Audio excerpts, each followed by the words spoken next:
Hello, and welcome to the Brooklyn Rail's 724th New Social Environment. I'm Chloe, Director of Programs here at the Rail, and I have the pleasure and privilege of being your MC today for a conversation featuring Leiko Ikemura and Barbara Pollack.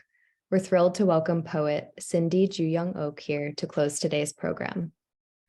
Before we get started, the Brooklyn Rail acknowledges Black Lives Matter and that here in New York, we're on Lenape-Hoking, the unceded land and waters of the Wappinger, Canarsie, Munsee, and Lenni Lenape people of the Delaware Nation and Shinnecock Indian Nation. We recognize land acknowledgements are not a replacement for necessary decolonial work, but serve as a reminder of place of the legacies of dispossession and enslavement that sustain and enrich the stolen land that we're speaking from. And now it's my absolute pleasure to introduce today's guest and host. Born in Mie Prefecture, Japan, Leiko Ikemura emigrated to Europe in 1973. A Japanese-Swiss dual citizen, Ikemura has been living and working between Berlin and Cologne since 1990. Formative memories from her native Japan find as much resonance as the impressions from her early days in Spain and Switzerland in the 70s and 80s. In Leiko's work, the intimate metamorphosis of a lifelong painting process manifests itself in landscapes in which human figures and nature merge, and amorphous forms and hybrid mythical creatures are in continuous transformation. Our host today is Barbara Pollack, who is co-founder and co-director of Art at a Time Like This, a platform for expression for artists and curators to respond to the most pressing issues of the 21st century. She's a leading authority on Asian contemporary art and is the recipient of 2 grants from the Asian Cultural Council. And she has received a Creative Capital Andy Warhol Foundation Arts Writer Grant in 2008. Pollack teaches at SVA. And with that, it's my absolute pleasure to pass it over to Barbara Pollack. Hi, thank you very much. It's a pleasure to be here today. Though the weather is kind of gray, we'll try to color it up with the beautiful works of Leiko Ikemura. And I want to tell you that I am really honored to be here because Leiko is an incredible artist, and it only demonstrates the provincialism of New York that we are new to understanding her work. Leiko has had an international career for several decades. She's very well known in Europe and her homeland, Japan. And yet this show at Fergus McCaffrey is her first in New York City. And it was totally an awakening for me. I went to see the show and I just adored the works and really felt they made both an emotional and intellectual impact on me.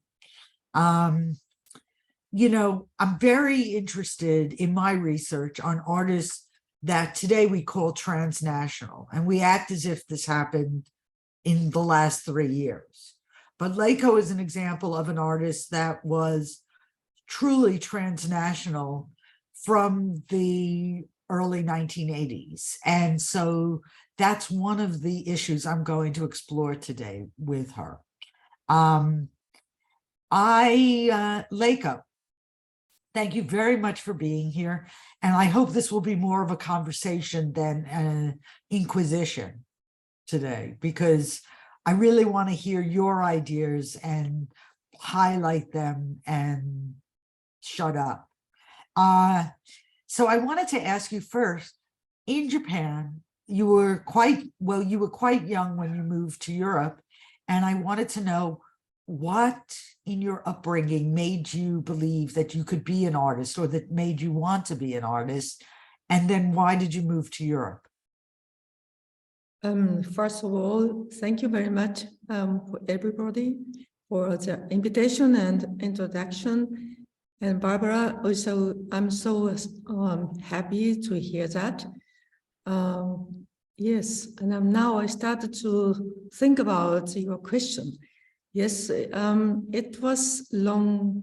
It's a long time ago. So for me, it's not so easy to think about when I started to, I wanted to be an artist.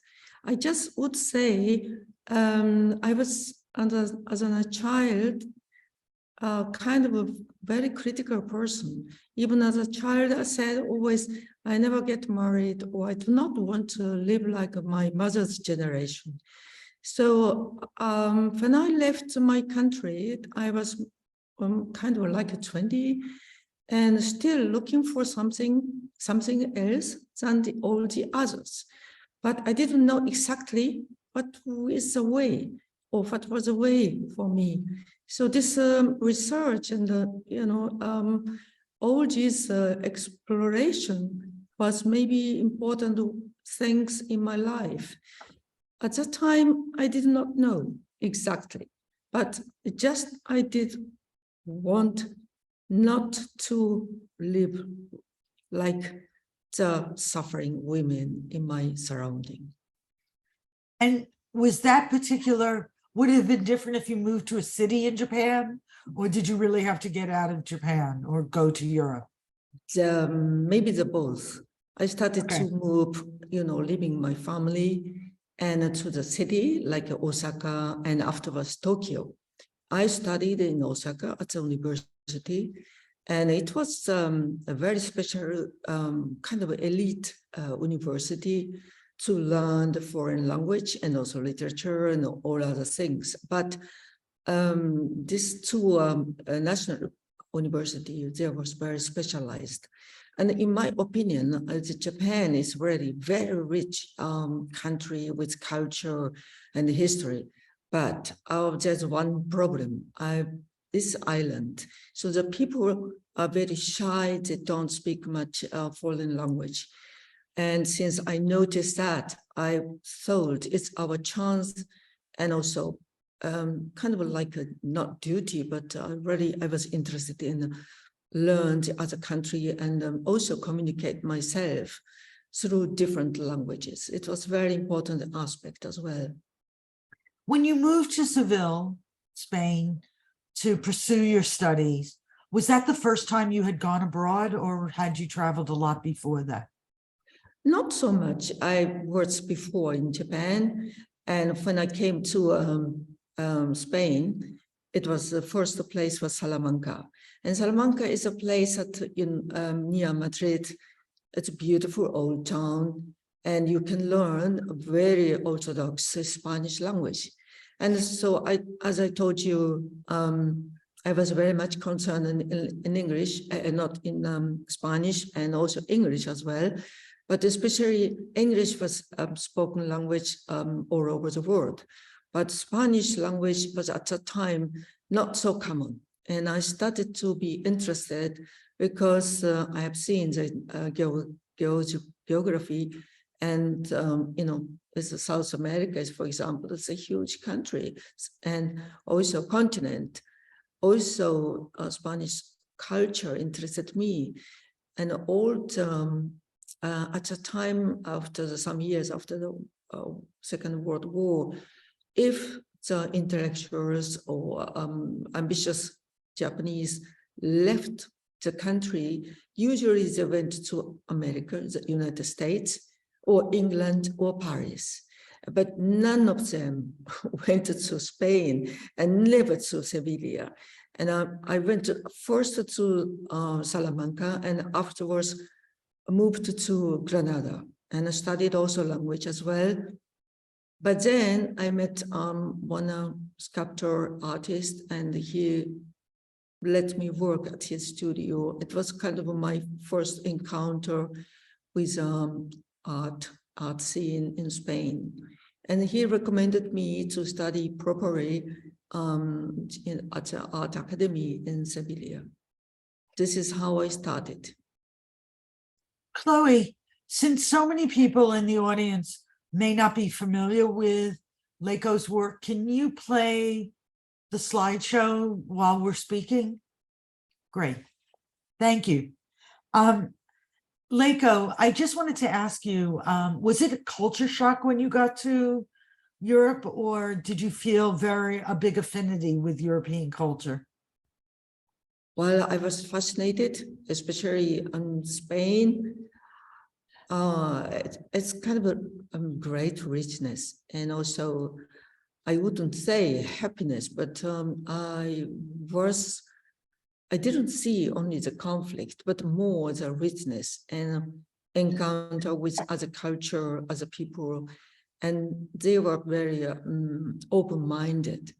They embraced me somehow in a way that I didn't know in my own country. So I felt easily into that atmosphere in Andalusia. We say that in a Spanish word, cariñosos. It's the word that, you know, that the people treat other people with love and with affection. And this was for me a very warm experience and interesting experience that I did not know in Japan, because Japanese people are very polite, but distanced. And Spanish people, every girl that I met, they embraced me at first. And that was so beautiful experience. Can we stay at these two images for a second? I love your drawings, your early drawings that you probably did in those first few years in Europe. And what was very interesting to me is where you developed your line, because it's a different line than what I see in Asian drawing at the time. It's different than brush painting, and it's different than calligraphic stroke. But it's also, I don't know, it seems like you were already developing a vocabulary that's unique to you when you were making these drawings. You are completely right. But I was kind of unconscious. And also these drawings, I discovered them sometimes much later. And some of them even 40 years later. I did 1,000 of drawings, and I'm almost not every day I worked on the drawings, and also, but I studied in Spain. This academy was not this contemporary system like in New York or in Germany. It was more kind of a modest, and this I liked it very much. People studied the nature and these lines.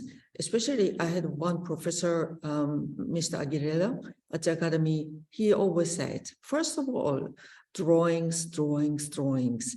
And especially I learned from that lesson, and not just imitation, mimesis, we say, of the things, but more about this, the line, the decision of lines. And this was the most important experience, and also what I have learned. And this I sought to combine with the spirit of calligraphy. And also that means like a alla prima, it just one line that I do, it should be precise. Even if it's not right, it's important. This trace, every trace has its own expression. Very interesting. And were there specific artists that were influential to you at the beginning? Well, I didn't think so much about that first, but of course, this opportunity living in Spain, very much appreciated, like Goya, and his etchings are so gorgeous and so existential, so important. And this influenced me a lot. But also, of course, afterwards, after years, I can also recognize like some of the Japanese, like ink painters and traditional painting with only one color, is ink. And all these things came together. But also I loved the works by Spanish, like a modern painter, like a Picasso. I don't like Picasso now because of the other reasons. But at that can you imagine? I have read a lot about Picasso, and I started to dislike him. And, I didn't like how he treated the women. And also, yeah, I concur. Yeah, but at the time when I studied in Spain, he was an important artist. Yes. And I liked the drawings, his drawings, and I went often to Malaga, the Picasso Museum. Yes, Braque, and yes, the spirit of the Spanish artists are somehow very close to me. Yeah, and I even see it. We have a ceramic piece up here now, but I see it in that influence in that you could go from drawing and painting into ceramics because a lot of the Spanish artists worked in both mediums. Is that correct? Yes, yes. And Italian, older, not older, but many Renaissance artists. They were not limited and they were not specialists only. And I love this spirit, they were in different media and literature, philosophy, architecture. And that I think I'm more influenced by this contemporary specialist art. It's not my way. I'm particularly interested in this figure we're looking at right now. You call it Comic Buddha. Could you talk about it a little bit? Yeah, I was thinking also about my origin, and I denied somehow where I was from at the time when I was very young. I really wanted to be something else and not, I didn't like to be defined as a Japanese, even it's not so important. I wanted to be international. But later on, I found this funny, like, special activities and also achievement by the contemporary Japanese people, like comics. And I discovered in my own way the quality of the comics. And I found it so somehow interesting and also funny. And the combination of Buddha, like, spiritual things, and the comics is very vulgar one way. And this was maybe the idea, but I would say I do many things also very unconsciously. So when you say you do things unconsciously, I kind of don't believe you because there's a lot of thought and intellectual inquiry in your work as well. Would you say that's true? Yes, of course. But, when I work, I want to be also kind of innocent. It's a contradiction in one way, but, the intellectualisms, it's not always helping if you want to work. And if you're in a studio or work in something, it's even more important to forget all of what you learned.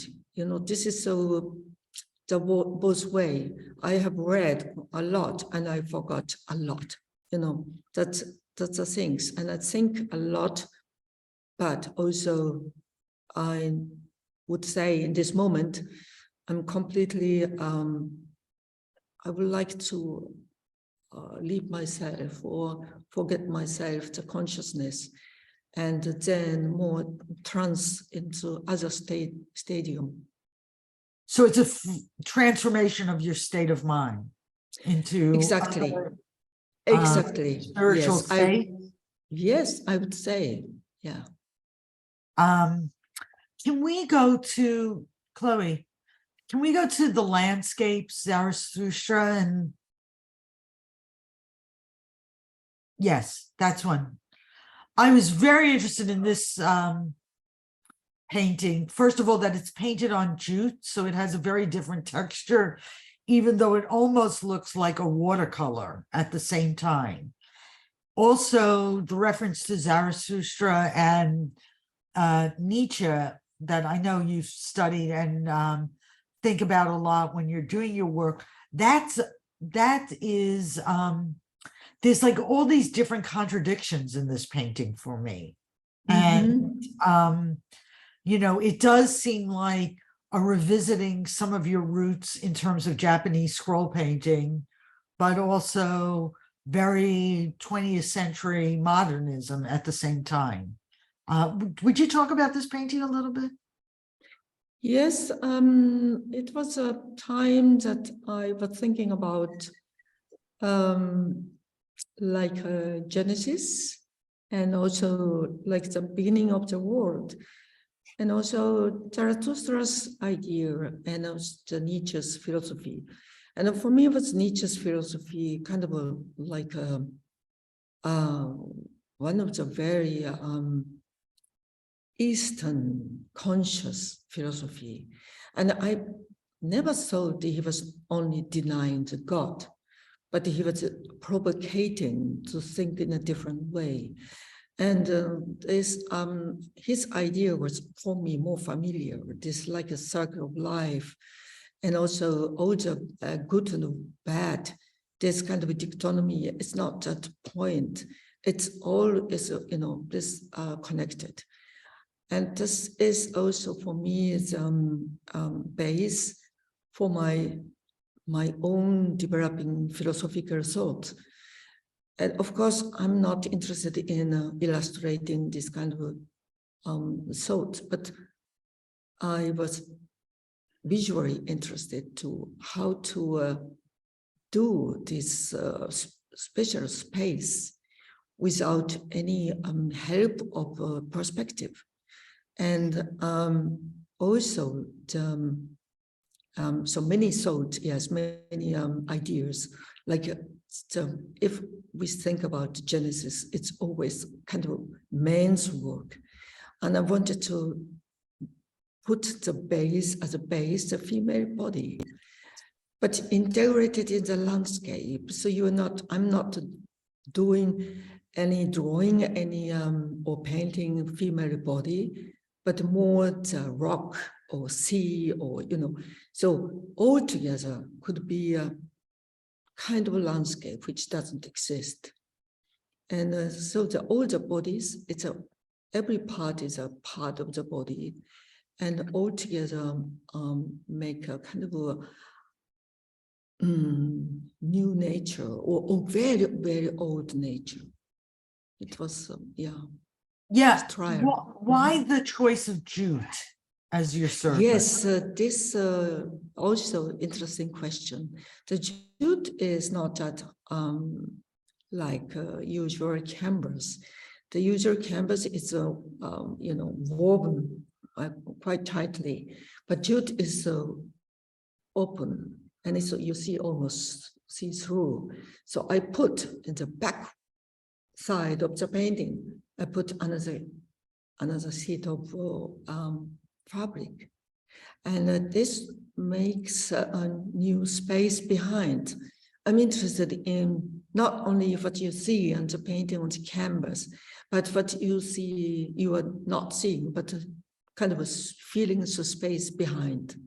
So this kind of structure made it possible. There is a space behind.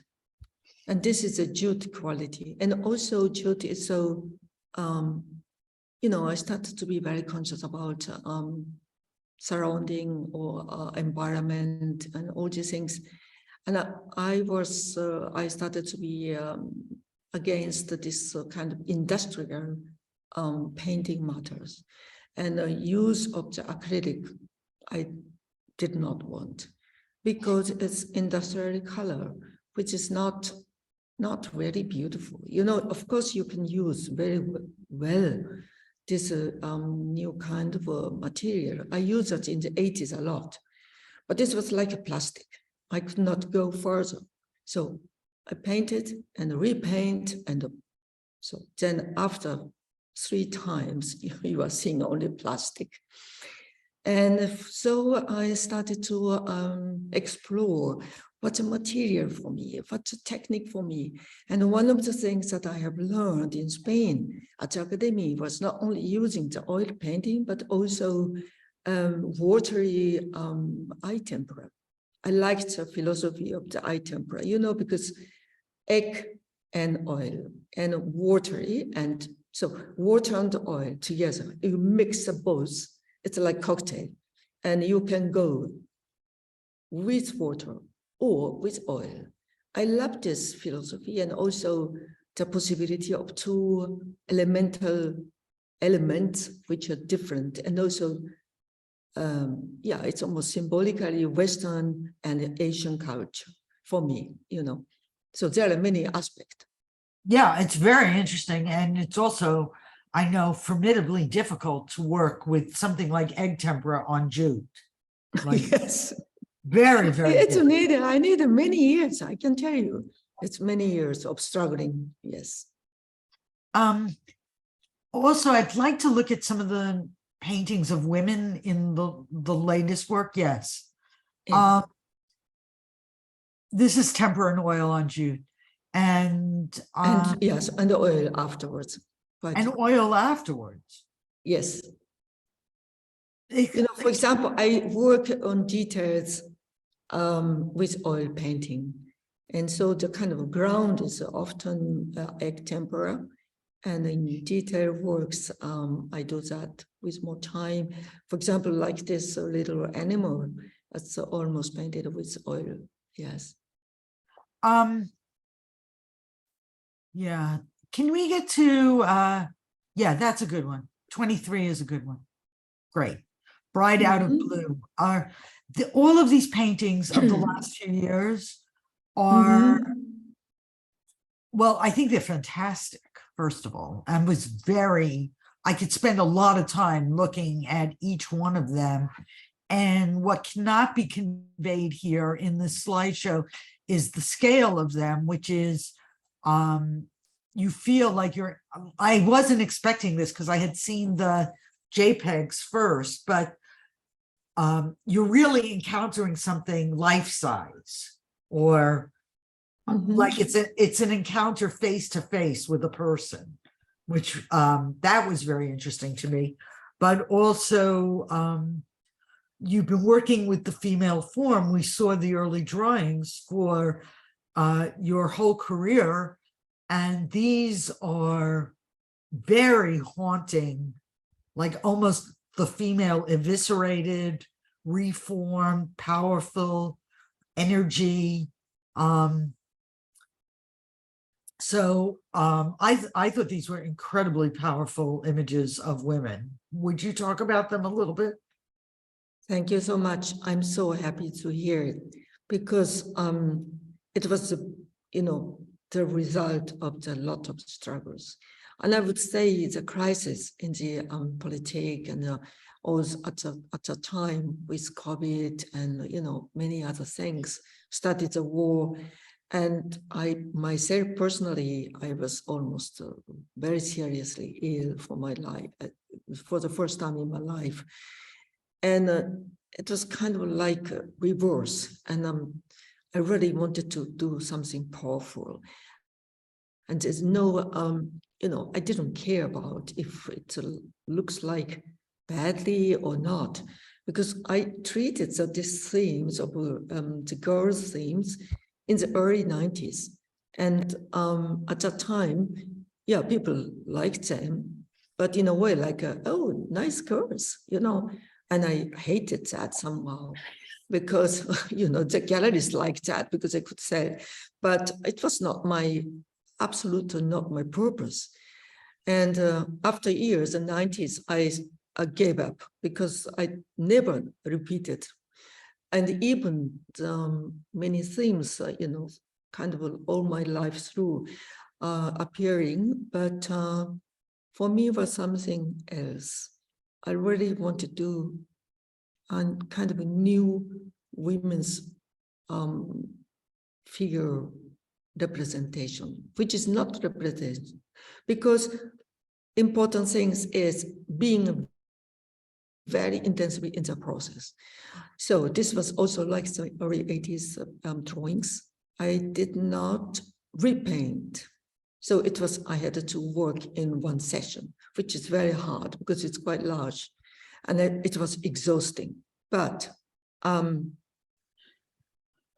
this is a point that not always under control, intellectual control. So I was really into the painting, and it's difficult to repeat because I did maybe quite some, and it was so interesting because Fergus McCaffrey, when he came, he discovered these kind of paintings, and he was very much into that, and it gave me also a lot of courage, like also Barbara, you do. I'm so happy about that because it was an important step in my life. I'm always very happy if I can, you know, overcome the crisis in my life. There's many, many crises, but every crisis was always a big chance. Yeah, I can see all of those layers of experience. I mean, these are paintings of a completely mature artist with life of experience behind them. On the other hand, when I saw this image, I saw a tiny bit of influence of Japanese anime in there too, of the girl with the big eyes. And am I wrong or am I right? Or am I imposing? No, I think you're right. And also, I'm not against that because I would say, why not? You know, I'm not so much interested into kind of you know, looking like something, or it's more about this moment of painting. It's just something, it's just a matter of moment of doing brushwork. And this brushwork must be together with something happening, so that you see, you recognize something, but you don't know exactly what it is. And this is another point that I'm now struggling and exploring. After that, I have now another new period of kind of abstraction. And this is a way. So it's the two dots are not only meant as eyes. Of course, they could be. And Anima like, I do like sometimes, you know, this kind of a childness. Right. Yeah. And also, yeah, being not so sophisticated. Okay. Can we look at Difficult Girl? Yes, please. Let's look at Difficult Girl. Oh boy, I love this painting. It's so haunting. Are you a difficult girl? I wanted to be. Now, I'm fed up, you know, of being nice and, you know, being always polite. And sometimes I'm just enough. It's my right being aging. It's a nice chance to be, you know, not always nice person, nice girl, nice woman. Why should we? You know, so sometimes if I'm difficult, yes, I am sometimes.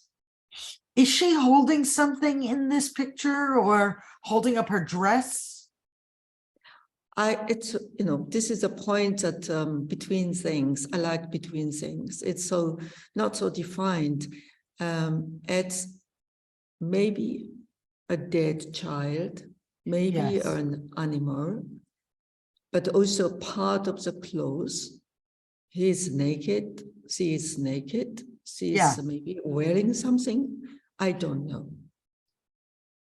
And for you, how do you feel when you see paintings like this that you've made yourself? But I know the feeling of making something and when it's complete, feeling like kind of like surprised with yourself, or this is or it takes on a life of its own. You know what I mean? Yeah, usually I'm never satisfied.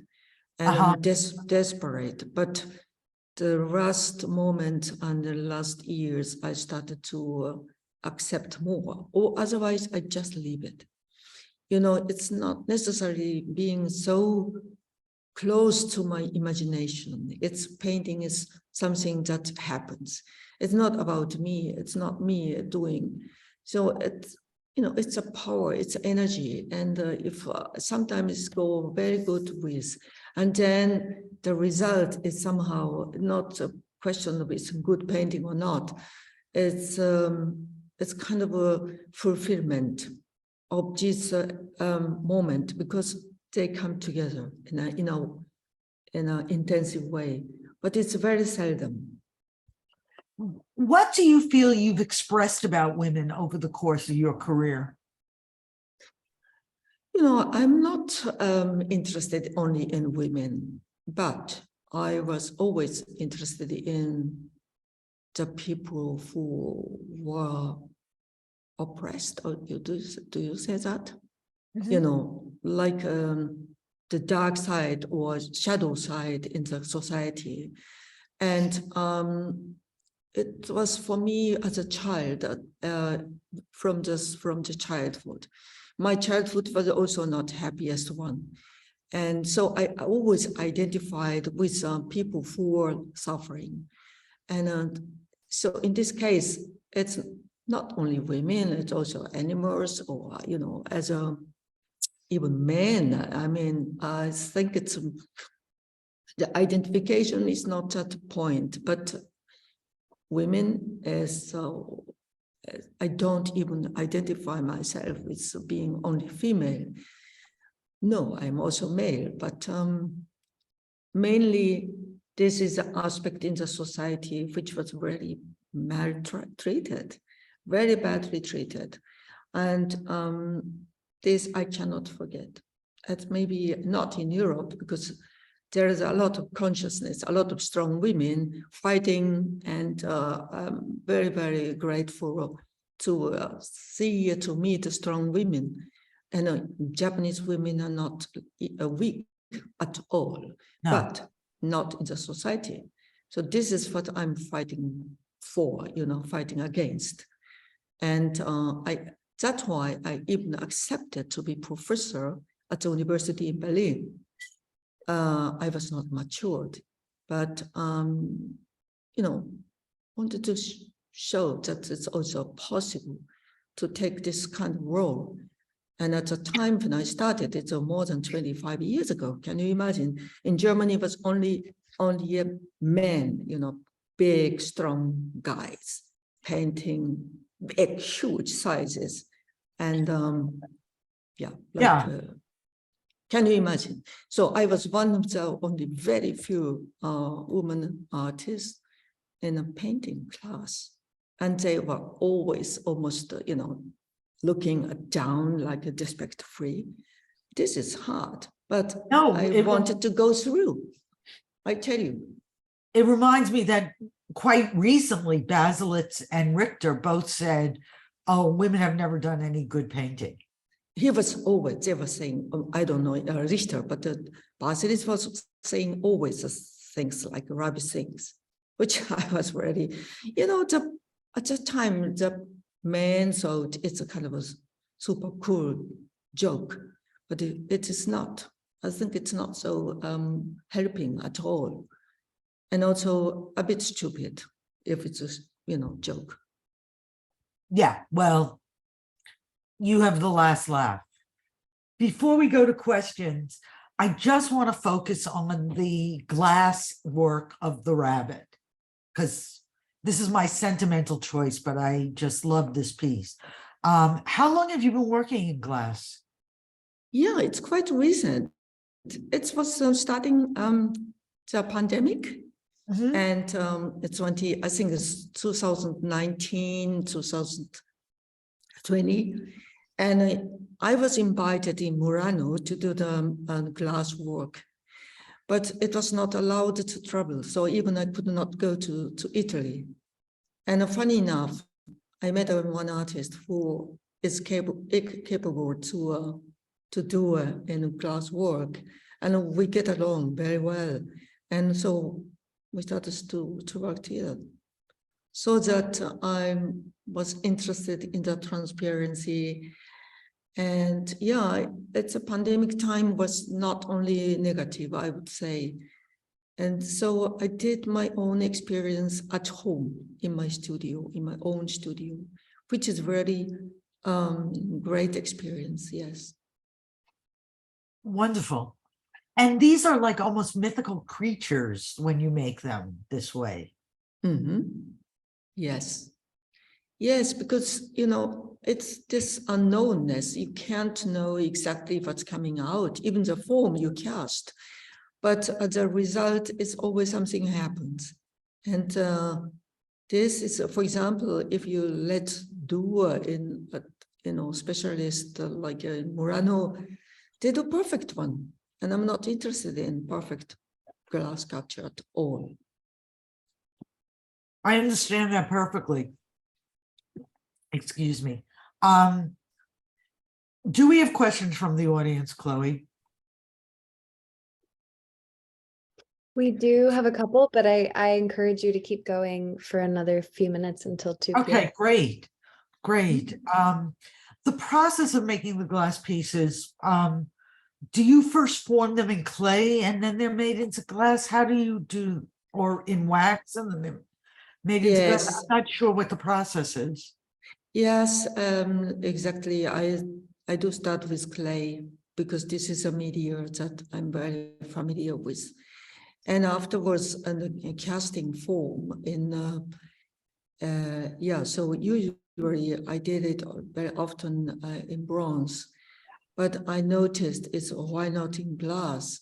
And then funny enough, I was fascinated more than just in bronze. The quality of bronze, of course, it's very remarkable, and I love it. But it's it's kind of an alchemy, and this transformation of the material through the heat, and so this is really magic. Yeah, it is very magical, and the result. What I'm amazed by is that in all the different mediums that are in this show, there is, going back to your drawings, this line of yours, this vocabulary of yours that is like, it's like your signature, it's like your body, it's like unique to you. So that was one thing that I was very impressed by going through the show. Let me ask you this. I started by talking about transnational artists. How do you view yourself at this point? I think exactly this description is very, very much, yes, it's about being. And I'm also not so interested to be, as I told you at the beginning, I'm not only the Japanese artist or Swiss artist or German artist. I would like to go beyond, and also cooperation with artists of different country.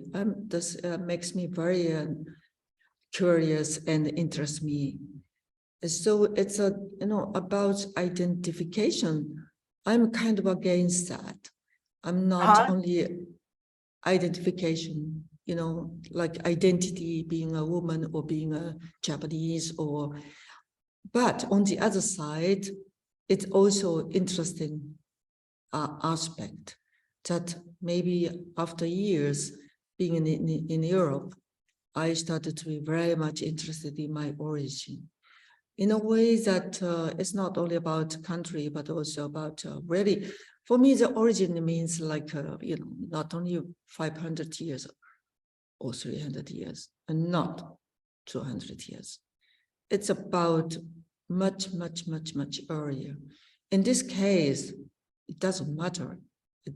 United States didn't exist at the time. Germany didn't exist. So, who cares? Of course, I'm Japanese. Yeah, why not? But I like the idea, being conscious about being about origin, but also just transnational new possibility. And indeed, you've collaborated with people all over the world. And this year alone, you have a show in Mexico and a show in Germany, correct? Yes. And many others more. What was it like working in Mexico? Yeah, it's amazing because I loved being there in Mexico. Maybe I felt more at home, and the people are not so aggressive. And I've sometimes suffer in Germany because here the culture is very precise. If we want to work, it's the best country, one of the best countries, because it's very precise. Everything is on time. But in Mexico, it's somehow different. It's a bit slow, time is not so exact. I like that, and also people helped me in a way that I was invited to work in a ceramic workshop, and the owner is so amazing personality, and he invited the artist, and but he's earning the money, not through that. So I felt very free. I could do what I wanted, use, experiment. The only problem is the time. It's because I was not so often there. So, but this time, 3 weeks is a quite long time. And I created mainly the show in Mexico, which is a upcoming exhibition is at Guadalajara. And so I could do the ceramic works. These ceramic works that you see now, it's I have shown it in Japan, in Tokyo, at National Centro. It's a national museum, one of the biggest museum in Japan, sorry. And this installation was for me also important. They were all ceramics, and it's what's funny. This was a huge show. Huge show, yes. One of the the largest show in my life. It was a big honor for me. What was the reception? I hope it just started to be, I was kind of recognized in Japan quite for many years, but more for a certain group of people, the art world. But this exhibition made it possible that also more audience. And I was very much really touched when people said, I'm encouraged. There was, especially women artists, they often reacted like that. And this made me very, very enthusiastic. Terrific, terrific. Mm. And you came to New York for your opening, correct? For the installation? Yes, yes. How did you like New York? Oh, I love New York, of course. It's speedy and it's hot. It's expensive, but it's fun, of course. And also, Fergus, the gallerist, he was amazing. He is amazing. Yes, yes. And I'm really, very lucky to be discovered by him. He said he observed my work quite for years, but this decision to do that in a very short time, it was almost, you can't imagine, it was last September. He came and visited me 3 times in a row. And I was at the time still weak and ill. And I said, when he offered me the exhibition in November, I said, oh, I'm very much enthusiastic about, but it's not possible in 2 months. And but it was one of the few galleries who wrote me such a beautiful letters about my work. And it's encouraging, and especially it was not requiring only to show the newest works as like other galleries. He made almost like a museum show, including the 80s. And he thought it's very important to include the 80s works, which even I kind of like forgot. So we reopened the big rolls, and the 40 years of sleep. We waked and all the works up. And yeah, it was a very interesting experience. And in the Chelsea, I was excited, yes, of course, because I came often to Chelsea and they said, well, one day I would love to have a good show, Then I was suddenly in Chelsea in the middle. A very happy moment, yes. Yeah, for me, it was a happy moment walking into the gallery and enjoying your work so much. And I think, can we ask questions now, Chloe? Yeah, we've had several great questions come in, so I will forward it on to the audience. But before I do, I just want to thank you both so much for that amazing conversation. Thank you so much. I think it was great. For your generosity. Yeah, Thank you. I think Leiko is just has an amazing understanding of her work. And for me too, it was like completely enjoyable to hear her talk about the work. Yeah, and I'm Yes. excited to hear your responses to these questions as well, Leiko. The first question is going to be from Anne in the audience, and you will be able to unmute and ask directly. Right. Hi, hello. Hi. Thank you for the gallery for organizing this talk, and thank you for choosing my question. I've known Leiko's work, especially from Europe. And coming from archaeology, I'm super interested in how you dealt in terms of content with discovering this new medium of glass during the pandemics. Because since you live in Germany, in German research, especially in classical archaeology, the question is very relevant of form and matter and what follows what.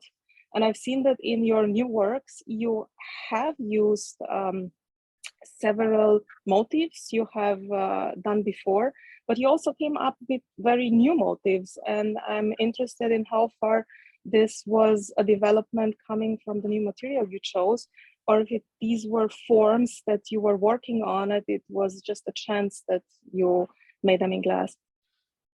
Yeah, it's a beautiful connection to the archaeology, because in fact, I have a new friend since, well, not new, since years, one archaeologist in England, and he invited me even to make a big show in England at Sainsbury Centro. It's a beautiful museum. Norman Foster did one of the very great museum as an architecture as well. And also the collection is amazing because not only contemporary art and but also it's going much far. So there are a lot of archaeological discovering and also old stuffs and also overseas like South America, from Japan. It's kind of a mixture of cross world, cross, time. And I like the idea of, I told you about the past. For me, the past is not only 50 years ago. So I love to think about 3,000 years. And this is the most beautiful moment to combine the ideas of an inspiration of different culture, especially also Mexico. I have visited amazing pyramid. And so, I discovered this anonymous art. And it was also the glass object, I can tell you, as I'm working at home in my studio, if my assistant helping me, and then this, putting out, taking out from the oven. Do you say oven? Yes. And, yeah, the clint. Yes. And then it's like I'm digging from the deep earth, and so a lot of gray stuffs and cleaning that. It's kind of a, because the heat is also for me a metaphor of time. And it's of course, it's a crash time, but this moment of something appearing from the earth, it's the most beautiful feeling.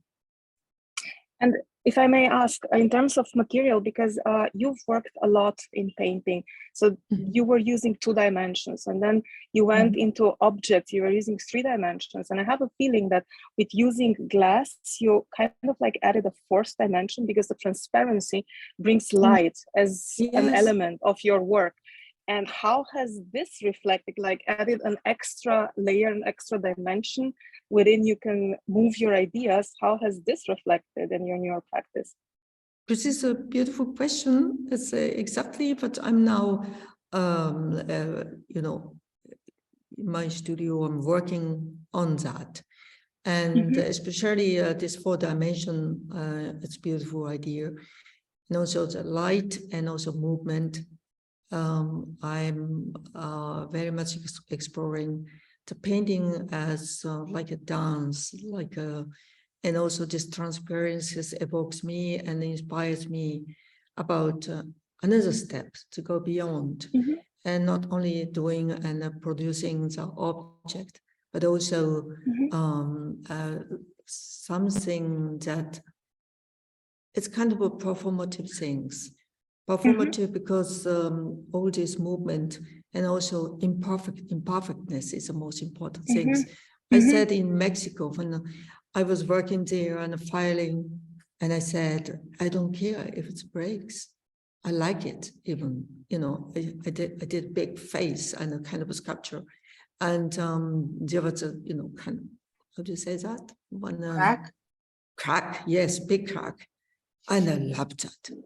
And no, But this maybe is also a very Japanese element in your work exactly again, because it's a yes. very Oriental thought, the beauty in imperfection and in things with history that have been broken but are still valuable, and that this brokenness actually adds to the beauty of it. Exactly, yes. And just we need sometimes this kind of encouragement, and I'll say we accept it because it happens. And it's a nature of the things, because it's not nature that we do always perfect things. And what is perfect, you know? So yeah, that's the new movement. I'm freeing, you know, being a more free from this perfection. It's like from being just a nice girl, you know. I don't care about that anymore. Yeah, yeah. So yeah, things like that. It's all connected, you know. Thank you so much for those incredible questions, Anne, and thank you for those responses, Leiko. Thank The you next too. question, is going to be from Lynn Crawford in the audience. Lynn, I will give you unmute privileges here. I hope I can remember it now because the last exchange was so beautiful. But actually, I was thinking about the recent paintings that you showed. And what struck me was this steely determination to not respond to, I'm going to use the word injustice, which might not be the right word, with the language that they're using, but to stay contained and have a very articulate language within that work that was not interested in communicating with the oppressor or the force of evil. It really struck me that as opposed to, you know, two people arguing or two people dueling it out, it seemed like a determination to not engage with whatever tool that opponent was using. It was incredibly moving. I don't know if that's right or not, but that's what I was wondering if that's. I'll let Leiko answer, but then I want to, I completely concur with you as that being a feeling in the work. Yeah, if I understood, it's also kind of a different styles, and so you mean that too? I mean, you're not using the tools of the oppressor to fight the oppressor. That's an oversimplification. Yeah, but it's like, no, I'm not gonna lose what I can do by using your tool. That was what came through to me. That is, I think it's kind of the nature that I observe, and that's why in my case, it's my works are not to respond to branding, and because it's far from this style idea. I don't know if I did understand exactly what you are saying, but as long as it's also interesting things, and also many we could allow many tools, languages, and personalities in oneself, I think.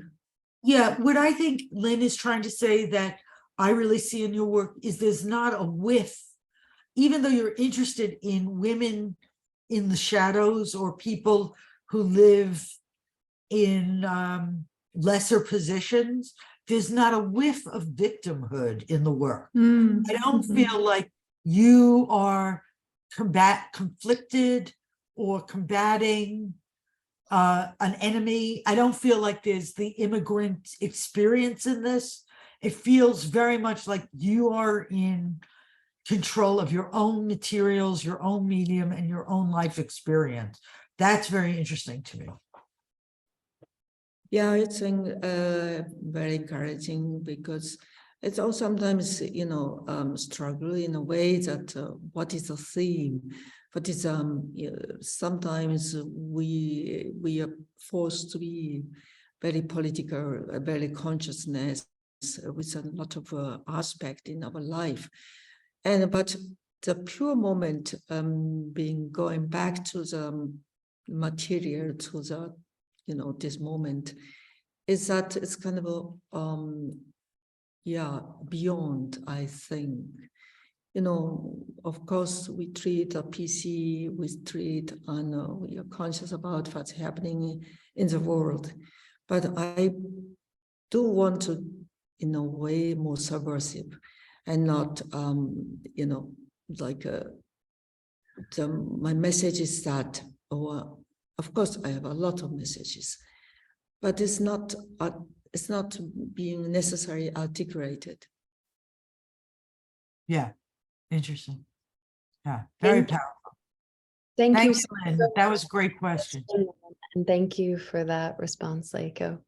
The next question is from Marie in the audience, and my colleague Eleanor is going to ask on Marie's behalf. And I think Eleanor has a question for you as well, Leiko.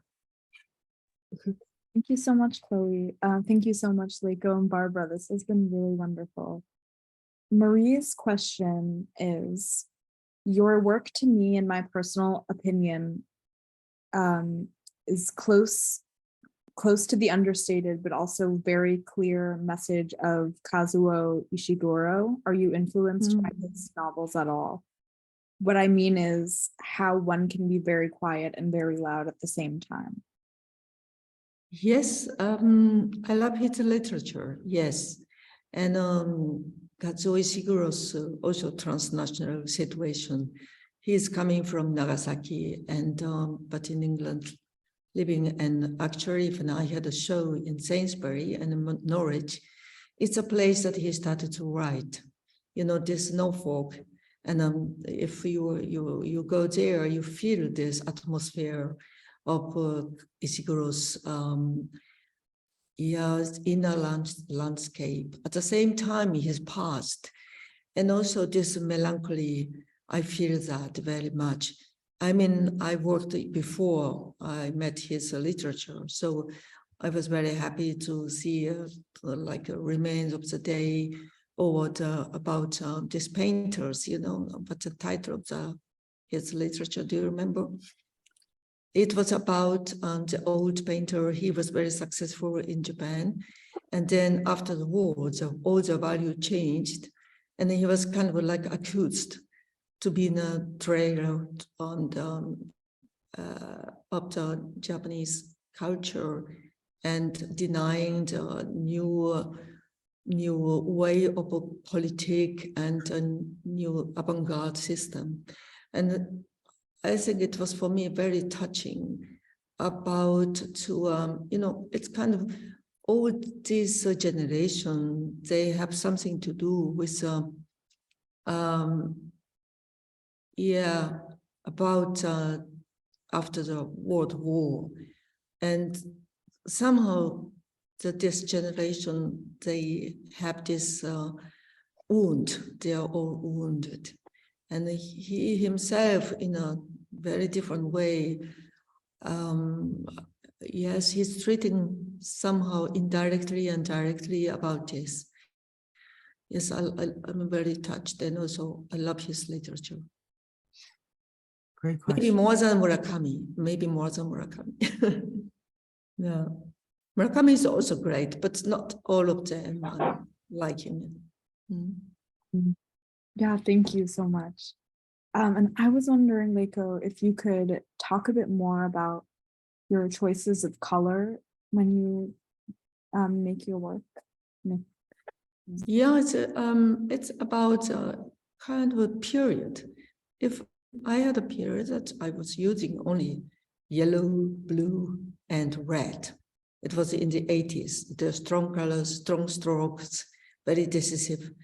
And for example, in the girls' period, I was interested in black. Using black was a very important experience. And I loved that black. This comes maybe from Spain. Ribera's black is beautiful. And so black and the color, it was also this combination of a vividness. And afterwards, I was also in the time and the period, I was very much interested in gray, different variation of grays. So it responds about maybe 3 or 4 years of cycle of development. And at the moment, I'm using a lot of pink and blue at the moment, yes. And also these transparent colors, very much interested in.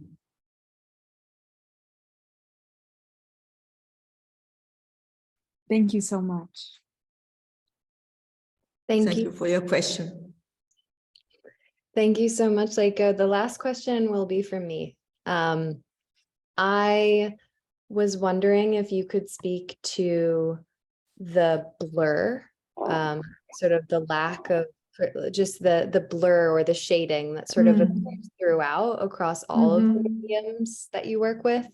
And it's come up throughout this conversation in speaking about the between things, but when I look at the work, the blur could signify so many different things that you're talking about. It could signify being in motion. It could signify, in some cases, it felt to me a memory, something being not quite clear or not quite right in front of you in this time and place, but somewhere else. A transparency, you talked about what lies beyond. A suspension, a threshold, a transformation. It could signify so many different things. And so I was curious how you think about it when you're making work, and you use it so deftly as a tool. So I'd love to hear how you think of the blur. Yeah, that's an interesting question. I did maybe in the early 90s, I started to work with photography. And this technique was also allow me to catch the movement, catch the shadows. And so I started to be interested more, in the 80s, I told you about this decision of lines, very clearness and, clear motifs, and that's the moment of expression. But more and more afterwards, it was important for me to go beyond. And this blur is like you beautifully expressed about this between things, and not clear, but it is. And also this emotion, but also motion. It's sometimes appears in the photography, and the same aspect is also in the process of painting. If I move on one line and it's one brush work to the others, there's a moment of it's not so clear. And then before I was always removing this kind of unclearness, and now I let it be. And this is an important aspect in the experience of painting. And so it's kind of a richness, so this ambiguity. It's I like that.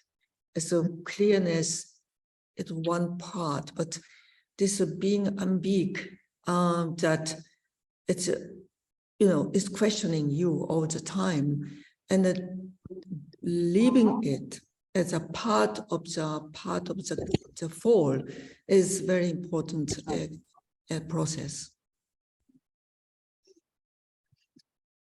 Wow, thank you so much for that extremely generous answer. And thank you again for this conversation today. Yes, thank you, Leiko. No, Yeah. thank you, Barbara, and thank you for everybody. And I'm very happy for the very interesting question. I'm excited, even now. It's still continuing in my mind, It's very beautiful. Thank you so much. And I do want to say before we close, thank you to Fergus McAfee because he introduced me to this artist that now I feel like I want to know more and more about. So thank you. At the Rail, we have a tradition of ending our community events with a poetry reading. And today I'm thrilled to welcome our poet laureate of the day, Cindy Juyoung Ok, to the stage. Cindy Juyoung Ok teaches undergraduate creative writing, translates Korean poetry, and edits poetry at Guernica Magazine. A MacDowell Fellow and author of the forthcoming chapbook Housework from Ugly Duckling Press. Her poems are recently published in The Nation, Poetry, and the Massachusetts Review, and the Brooklyn Rail. Welcome, Cindy.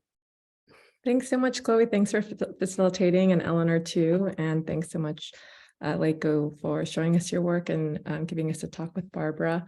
I'm super excited to be included, and I am going to read the 3 poems I have in the Brooklyn Rail and some poems in between too. The first one is called Manzanita Street. I used to be a public high school teacher, and it's about that time. Manzanita Street. There were these twins I loved who called me mom, a term of the times meaning I was their least bland teacher. The one I knew less well agreed in passing that corpses are not people, especially not the ones who had carried them. Adults directed her to say goodbye to their mother in a hospital bed, and she thought, that is not my mom.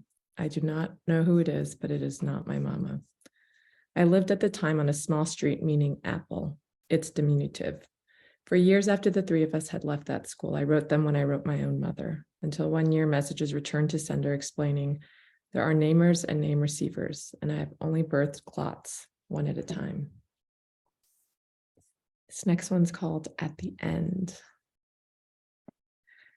At the end, think of the mushroom soaked and near dissolved, of the shrouded smile at the terminal, or the fish whose stripes appear only on cooking through.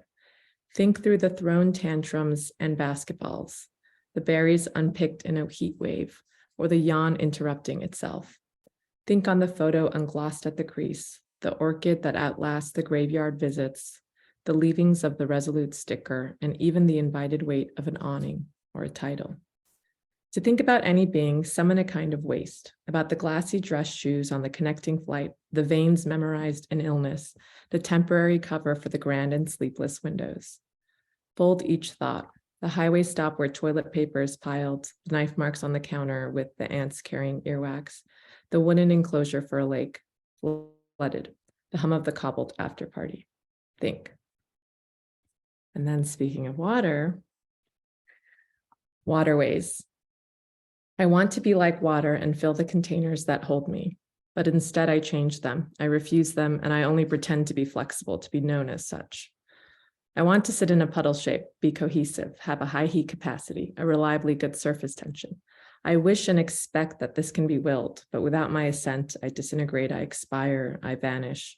I hope to feel and to be necessary to others and able to dissolve common solids into me. I know my aspirations are frail, that my desire to be easygoing is surpassed by every other urge. Unlike water, I am both acidic and basic, unable to conduct electricity. I have tried to be like water, but when I am provoked, it is only absolutely. I provide so few uses, and I am still this afraid, compressible. Composition. Many of your faces seem to me to beg to be born or to be evidence of wholeness. After a recent year of concerted excess and in the succeeding retributive period, I found that to abstract the river takes less dispatching to youth and more using fridges as cabinets, losing balls to fences and refusing relevant details.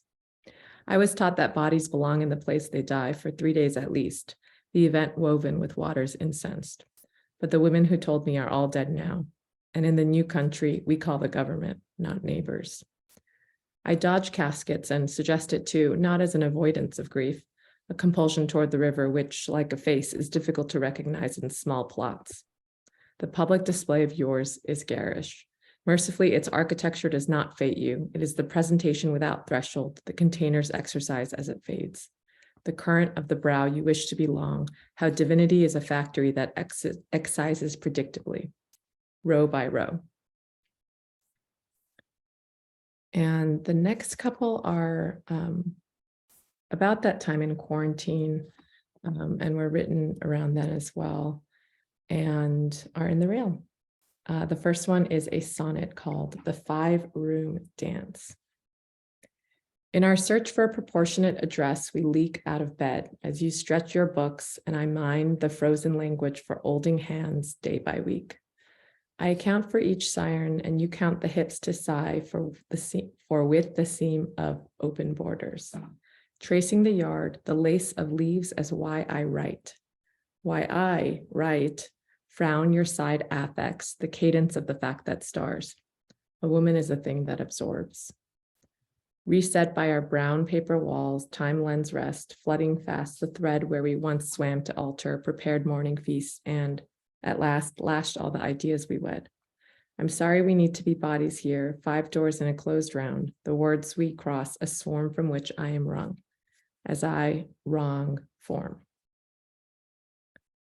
Fort and Fortune will be the last one. Fort and Fortune. Sometimes you are right and it is catastrophe once a day or so, but in many spaces an egg is just an egg and soon can serve as a name. Spines work like atoms, influence each other but never touch, become the curb, the crowd, the canyon. You describe that which is in view in part to address what is outside of it, but I prefer to corral the edges as a way to hope discreetly for some given center. Evening the surface takes filing, makes your mother appear as a clue, and my morning rely on the leather of plants. I fling at the species of trees you know well, and I become the person I imagine asleep. Candles not lit boast their potential to be, as the emptiness of a city at dawn is righteous.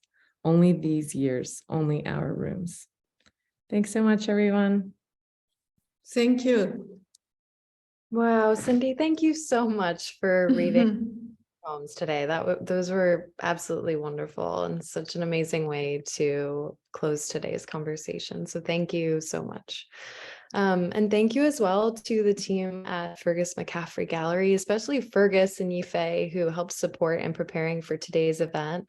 Thank you, of course, to Leiko and to Barbara, and thank you to Philip and Olga at Leiko Studio.